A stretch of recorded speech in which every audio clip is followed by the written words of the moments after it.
Hezbollah का Israel पर सबसे बड़ा हमला। 4 सैनिकों की मौत से दहला इजराइल।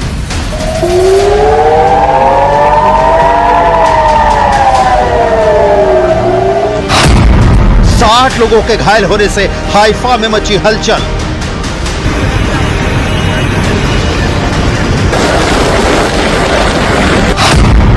नसरल्लाह मारा गया लेकिन हिजबुल्लाह जिंदा है।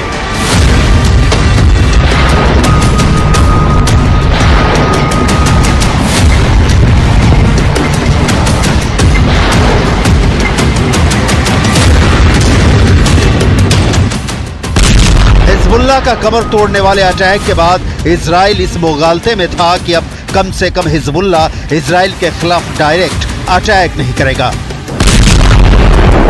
लेकिन हिजबुल्लाह ने ऐसा करारा जवाब दिया कि इजराइल के होश उड़ गए हैं।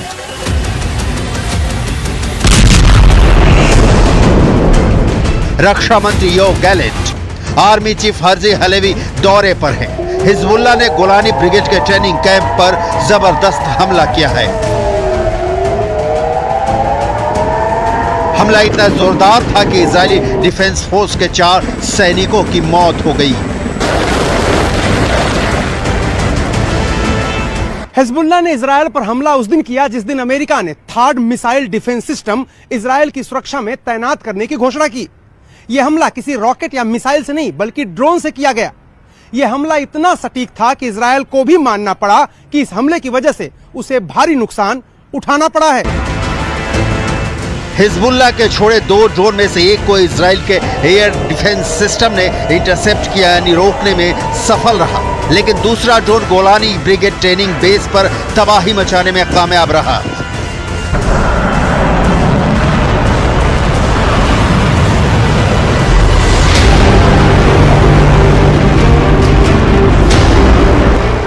दो दिनों में इजराइल के खिलाफ हिजबुल्लाह का ये दूसरा हमला है। जब हिजबुल्लाह ने सेंट्रल इजराइल के बिन्यामिना के पास एक मिलिट्री बेस पर ड्रोन से बड़ा हमला किया है। इजरायली मीडिया रिपोर्ट में कहा गया है कि इसने बेस के अंदर एक डाइनिंग हॉल को निशाना बनाया था। यह हमला उस वक्त हुआ जब इजराइल के सैनिक खाना खा रहे थे। कहा जा रहा है कि ड्रोन के आने के पहले कोई सायरन नहीं बजा था, जिससे सैनिकों को सुरक्षित होने का मौका नहीं मिला।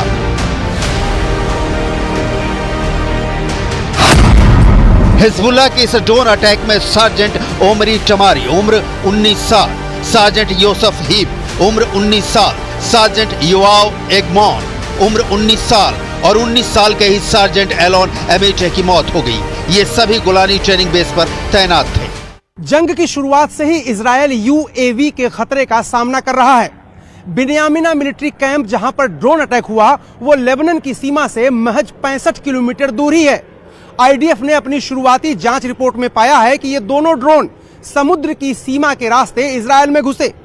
ये दोनों ड्रोन मिरसाद थे, जिन्हें ईरान में अबाबिल टी भी कहा जाता है। मिरसाद ड्रोन हिजबुल्लाह का आत्मघाती ड्रोन है। मिरसाद 1 को ईरान के मोहजर 2 मॉडल के डिजाइन पर बनाया गया है। इसमें हिजबुल्लाह के लिए थोड़े संशोधन किए गए हैं। ये ड्रोन 40 किलोग्राम तक विस्फोटक ले जा सकता है। इसकी अधिकतम गति 370 किलोमीटर प्रति घंटा है और इसकी रेंज 120 किलोमीटर तक हमला करने की है। ये 3000 मीटर की ऊंचाई तक उड़ सकता है। हिजबुल्लाह अक्सर इसका इस्तेमाल इजरायली हवाई क्षेत्र में घुसने के लिए करता है। सबसे बड़ी बात यह है कि ड्रोन इजराइल के एयर डिफेंस सिस्टम को चकमा देने में सफल रहा। इजरायली वायुसेना के विमानों और हेलीकॉप्टर ने दूसरे ड्रोन का पीछा किया, लेकिन यह रडार से गायब हो गया। इजरायली सेना इसका पता नहीं लगा सकी क्योंकि शायद यह जमीन के बहुत करीब उड़ रहा था। अनुमान है कि रडार से गायब हुआ ड्रोन और हमला करने वाला ड्रोन दोनों एक ही थे।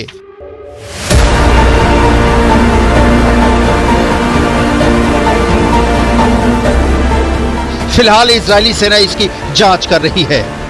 תוצאות קשות, יש נפגעים.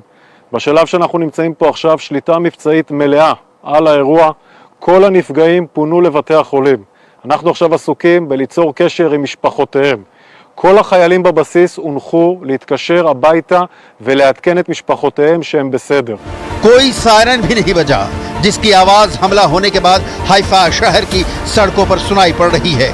लिहाजा सैनिकों को संभलने का मौका भी नहीं मिला। जिस बिन्यामिन मिलिट्री बेस पर गोलानी ब्रिगेड को हिजबुल्लाह ने टारगेट किया, उसकी डिटेल भी देखिए। गोलानी ब्रिगेड इजरायली पैदल सेना का ही हिस्सा है। इसका गठन 28 फरवरी 1948 को हुआ था, जब ऊपरी गलील में लेबानोनी ब्रिगेड को 2 छोटे ब्रिगेड में विभाजित किया गया था। ये आईडीएफ में सबसे अधिक सुसज्जित ग्राउंड सेना इकाइयों में से एक है। इस ब्रिगेड को ग्राउंड ऑपरेशन को अंजाम देने के लिए जाना जाता है। 1948 के अरब इजरायली युद्ध के बाद गोलानी ब्रिगेड ने 1950 के दशक में कई ऑपरेशनों को अंजाम दिया। इजराइल पर ताजा हमले ने यह क्लियर कर दिया है कि इजराइल के इस दावे में 100% सच्चाई नजर नहीं आ रही है कि उसने हिजबुल्लाह के सारे टॉप कमांडर मार गिराए हैं और हिजबुल्लाह के ठिकानों पर लगातार हमले कर उसे करीब करीब ध्वस्त कर दिया है। इस बीच इजराइल में ईरान किस तरह से एक्टिव है, ग्राउंड जीरो से ताजा रिपोर्ट भी देख लीजिए। ईरान के लिए काम करने के शक में एक पति पत्नी को तेल अवीव में पकड़ा गया। इनको इजराइल के बड़े अधिकारियों को जान से मारने की जिम्मेदारी सौंपी गई थी। इनको कारों में आग लगाने का भी जिम्मा दिया गया था और कुछ हफ्ते पहले ही इनकी टेलीग्राम के जरिए भर्ती की गई थी। हिजबुल्लाह ने इजराइल के पोर्ट सिटी हाइफा को टारगेट कर रखा है। कुछ हफ्तों में सबसे ज्यादा रॉकेट हाइफा पर ही दागे गए हैं। दावा किया जा रहा है कि 10 प्रोजेक्टाइल लेबनान की सीमा से हाइफा की तरफ दागे गए हैं, जिनमें से ज्यादातर रॉकेट को इंटरसेप्ट कर लिया गया है, जबकि बाकी रॉकेट खुले इलाकों में गिरे हैं।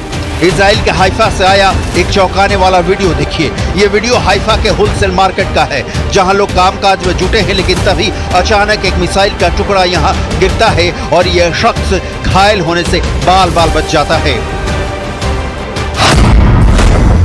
हिजबुल्लाह के हमले का करारा जवाब।